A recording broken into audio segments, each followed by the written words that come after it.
Guys, gals, non-binary pals, welcome back to Rhyme Signatures, where once again we find ourselves at the end of another month. I know, Christmas is coming and all that jazz. But Halloween first, of course. We do love a bit of spooky season here at Rhyme Signatures HQ, so we can't forget about the important times. So, full disclosure with this list, I normally try to keep my my roundups limited to releases that came out in the month that I'm reviewing, so September releases only for September's roundup. But given the fact that August the 30th was one of the most stacked release days of the year, there's still a few things that came out that day that I kind of want to get a chance to talk a little bit about. So I'm bending and breaking my own rules just a teensy tiny little bit, and I'm including some, releases that came out on the 30th of August in this September roundup. So with that being said, a few of these are very much worth your time. Some of these are, I don't want to say less worth your time because I don't, generally speaking, like saying bad things about records if I don't have to, but some of these aren't quite as fulfilling, shall we say, as some of the other ones, and I'll let you make up your own minds about which those should be once you've watched the video. So in alphabetical order, let's get right into things.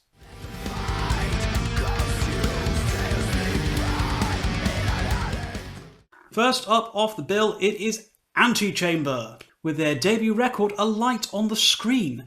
Now, I like this one quite a lot. The album art's kind of, it's not great, let's be real here, kind of got that sort of, early 2000s art project thing going on. I just discovered Photoshop and here it is. But it's still somehow a better album cover than John Anderson and the Band Geeks with True. Right, more about the content of the actual record and less about dunking on the art here. It's still obviously better than anything that an AI could do, but here we are. This is very much in the vein of classic Leprous, This is very much tall poppy syndrome Leprous, which as far as I'm concerned is wonderful because frankly, that's the best Leprous album and it still is. And these guys are very much seen from a similar hymn book to that record. There's a lot more emphasis on growled or shrieked vocals going on here. Elliot Porvarell, the lead vocalist, songwriter, guitarist, does most of the job I suppose, has got a fantastic singing voice in both growled and cleans, and he really does remind me of Einar Solberg, obviously when he was younger, and Ihsahn, so you do find yourself cut from that kind of cloth. As for the downsides to this album, it does suffer a little bit from debut record syndrome, that is to say, it's maybe biting off a little bit more than it can chew at times. The nearly 20-minute epic does kind of meander a bit in places and feels like, does it really need to be this long? And the same can sadly be said of quite a few songs on the record. A certain degree of trimming of the fat would go a long way to improving this record, but as a debut, I think this is a marvellous start, a really strong indication of where these guys can possibly go in the future, and definitely you need to check this one out and keep an eye on these guys.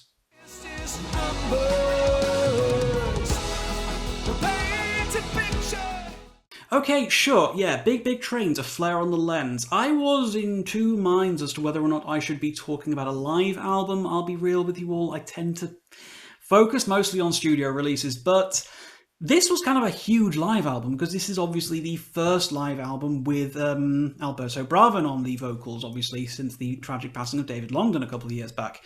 And I was very interested to see just how Alberto handles some of the more iconic songs from Big Train, which of course David Longdon had a huge part of the sound of. And I'm not completely converted, I'm going to be brutally honest with you all. I'm still not completely converted to the Alberto Bravin train. He's good. He's absolutely good. And he really does a fantastic job at knocking things out of the park on this record, He's got a great personality, he's clearly enjoying his time on the stage, but I just feel like there's something, I don't know, it just feels wrong. When I heard Judas Unrepentant and I was expecting that very familiar sound of David Longdon and I didn't get it, and I don't want to say it sounded like a cover band because that doesn't sound very, I don't know, it sounds a bit rude of me to sort of like plaster it as that, but I can't shake the feeling, I'm still, I don't know, I'm not ready. I feel like I'm still not ready to move past David Longdon, and that's on me. That is entirely on me, and no disrespect to Alberto on this. This is still a great live album. The set list is killer. It's a really meaty record as well. There's so many of their great songs are on here, and the instrumentation is faultless. Everybody else is just like knocking it out of the park so much. But like I say, for me, it's not quite there. and that's entirely on me. This is a me problem with the band at the moment. It's one of the reasons why I still don't much care for their new record that came out this year. It's fine, it's just, I don't know. I'm not ready, but maybe you are.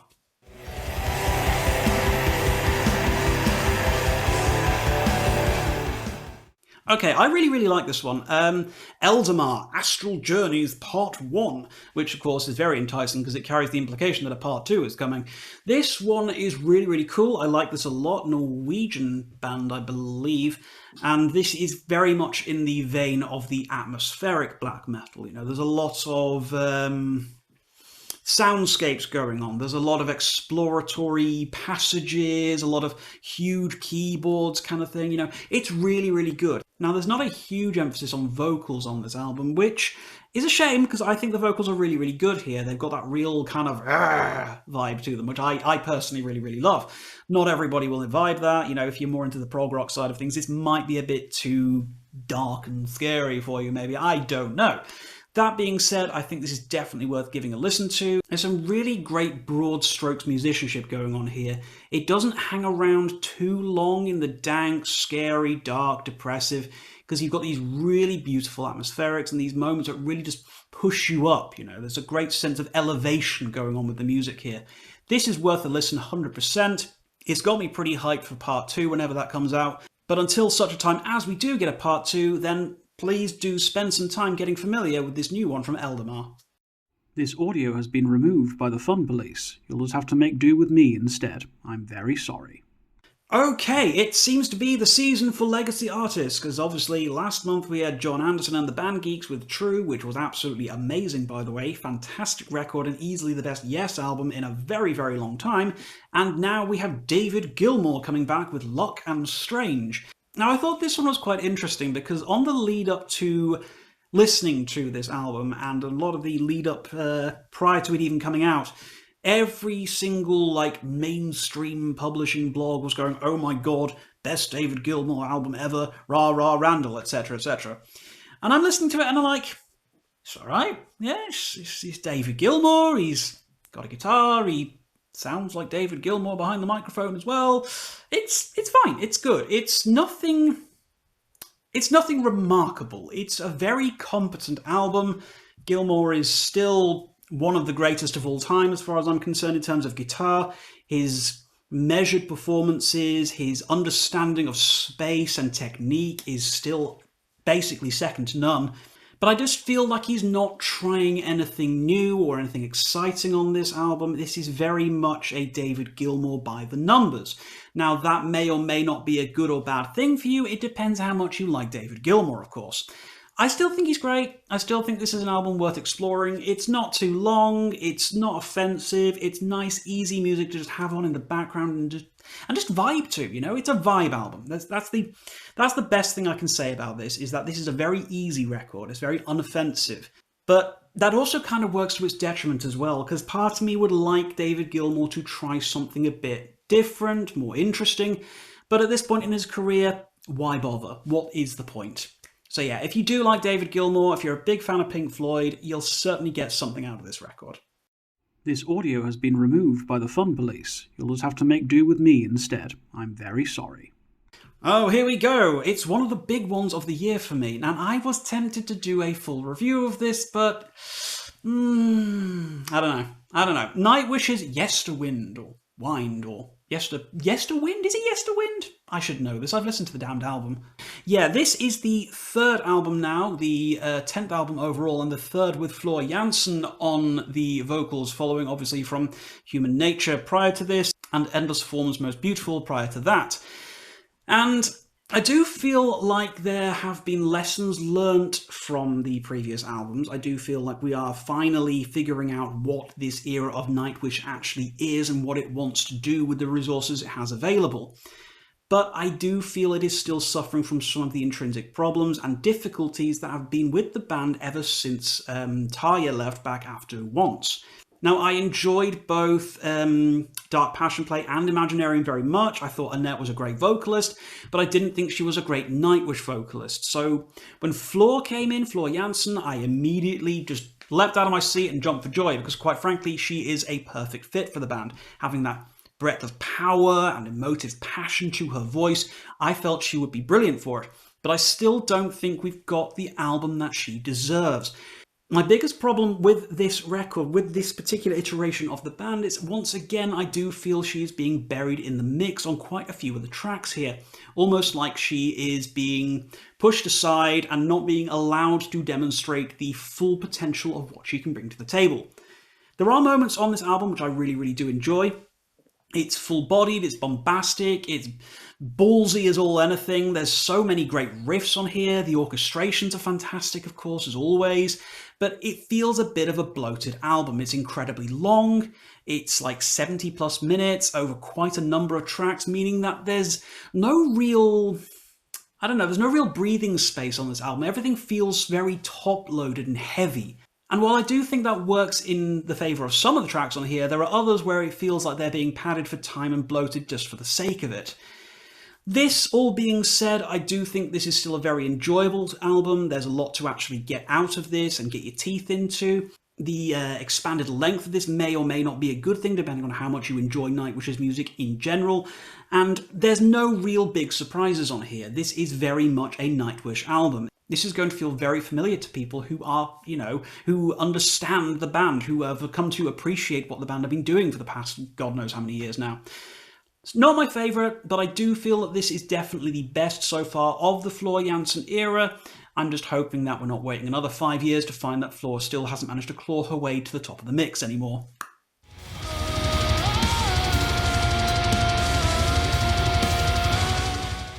Okay, Oceans of Slumber, where gods fear to speak, from one great vocalist in the form of Floor to another in the form of Cammy.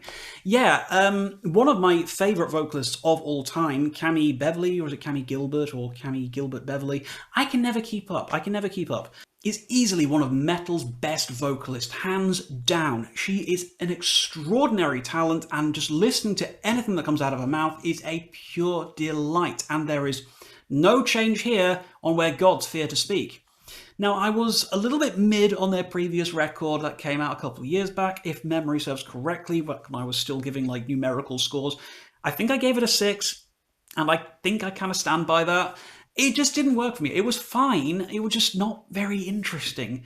I do feel that Oceans of Slumber have fixed a lot of the mistakes that I feel they made in that previous album. This is a much more interesting release, but I feel it is perhaps dense to its detriment.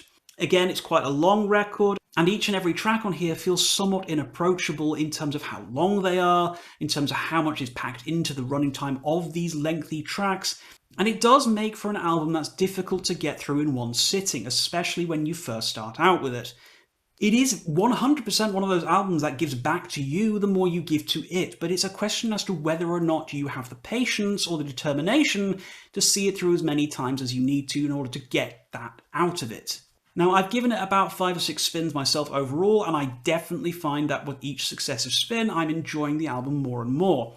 The expansion of Cammy's vocals is fantastic. Hearing her do some death growls is like, I never realised how much I needed that. It sounds so good and so amazing that I just can't help but fall in love with her every single time. So, Where Gods Fear to Speak by Oceans of Slumber is definitely one for you to check out if you've been vibing with the band so far, and a pretty good starting point if you've never really experienced them.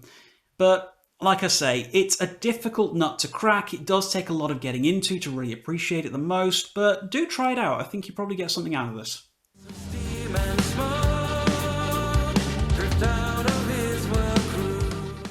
Jordan Rudess with Permission to Fly. Yep, the wizard is back. The wizard is back.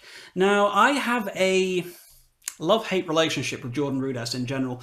I think he is an extremely talented individual. There is absolutely no denying the fact that as a musician, he is a consummate professional. He is extremely talented. He has got skills of which the likes I would probably sell my soul to actually have. But I've always had to levy the criticism, as I'm sure many others have done as well, that what he has in spades, that is to say technicality, virtuosity, all that jazz, I feel he falls down a little bit in the songwriting department. And I'm quite pleased to say that Permission to Fly is pushing those concerns off to the side a bit more, because this feels more like a band than it does a solo project. Now, the guest list that Jordan has brought along to play on this album with him is fantastic, but no one on this album I feel is more impressive than Joe Payne on the vocals. This guy's got some pipes. I don't know where he came from, but I want to see more of this guy. Incredible vocal talent, really elevates every track that he's on. And it's just nice to hear this sort of music coming from Jordan where it feels like the emphasis is on the overall band and not just the keyboard twiddly-diddlies. Now, time shall tell whether or not this kind of new Jordan, shall we say, is going to be prevalent on the next Dream Theater album, but I will most assuredly be dissecting that when that does come out. But for now, this will do as a very nice halfway house. It's just honestly a lot of fun. I've had a great time with this, and I keep kind of coming back to it time and time again because I'm just having a good time. I'm having a good time when I listen to this album, and that's not something I've been able to say about Jordan's work very often.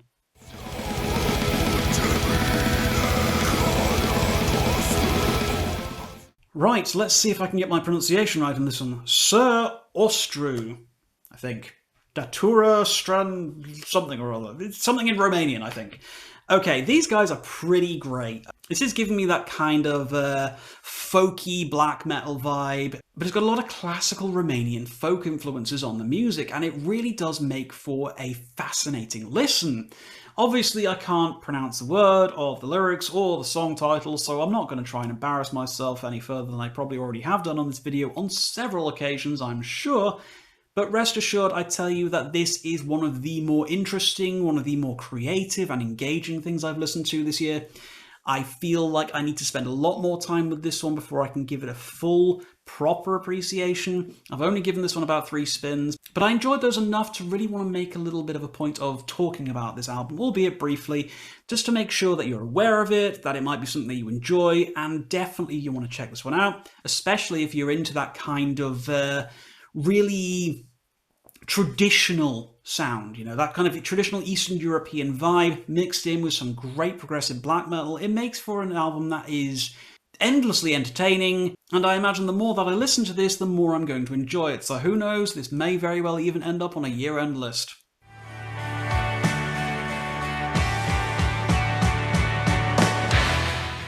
Okay, penultimately, we have Together to the Stars with The Fragile Silence. Yeah, this is kind of my black gaze year. Some people have been having a brat summer. I've been having a black gaze summer. So, you know, who's doing better? I'll let you decide on that one.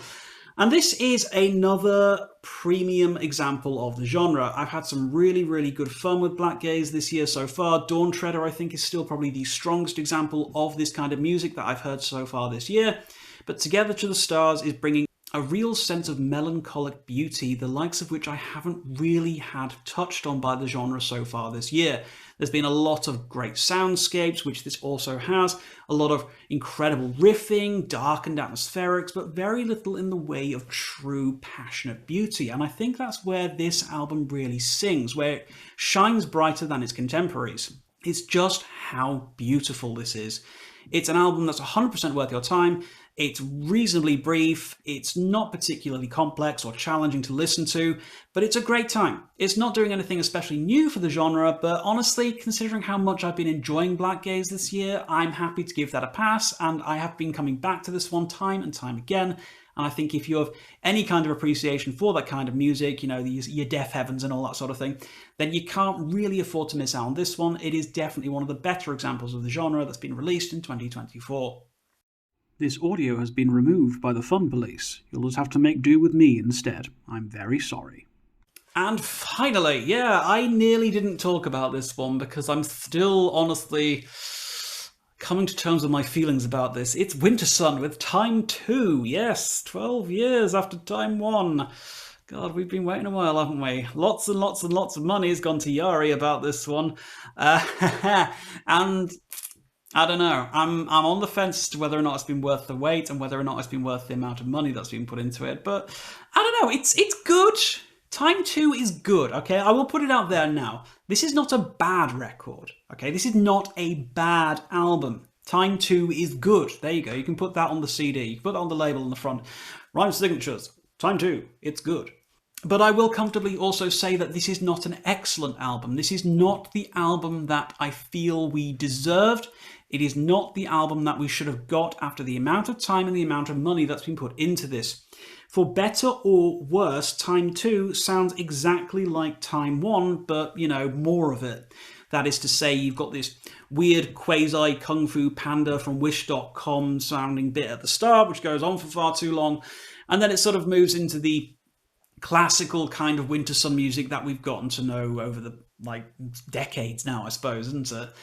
And it's fine. It's good. There is nothing objectively bad about this album. It's just that it feels like it should have been made 10 years ago. You know, if this came out 10 years ago, then I think the community in general will be looking on this one a lot more favourably, because we haven't been waiting for it for like 12 years and hundreds of thousands of dollars or whatever it is that's been poured into it via its GoFundMe, or I can't remember. A lot of money went into making this album, but it just feels like it was made 10 years ago. You know, I mean, if you're a die-hard Wintersun fan, you've probably already formed your own opinion about this, but if you're new to Wintersun, then just start with the debut, honestly. It's one of the best sort of metal albums probably ever made. I think it's superb. But it does feel like Jari has always been forever chasing whatever magic in a bottle it was that he captured on that album. And unfortunately, as decent as Time 2 is, it's not quite what we deserved. So there we go, there we have it. Those are 10 albums I've been listening to a lot of in September. Like I say, some of these you will probably enjoy a lot more than others. Some of these are worth trying out just to see if they're for you or not. I mean, I'm trying to be a bit more, you know, balanced with my reviews, not trying to just be, oh, it's amazing all the time, even though I do prefer to tell you about albums that I think are amazing. But just for funsies, I've included some albums which I didn't vibe with as hard on this roundup, but I will leave it up to you guys to decide whether or not they're worth your time. Mine are just, after all, recommendations and what I felt about the albums. So, if there is anything else you feel I might have missed from September, anything else that you think I should be talking about, maybe in my next month's one as well, then please do let me know about it in the comments down below. But guys, if you did watch this far, thank you very much indeed for watching. And as always, until next time guys, keep your rhyme signatures pretty odd.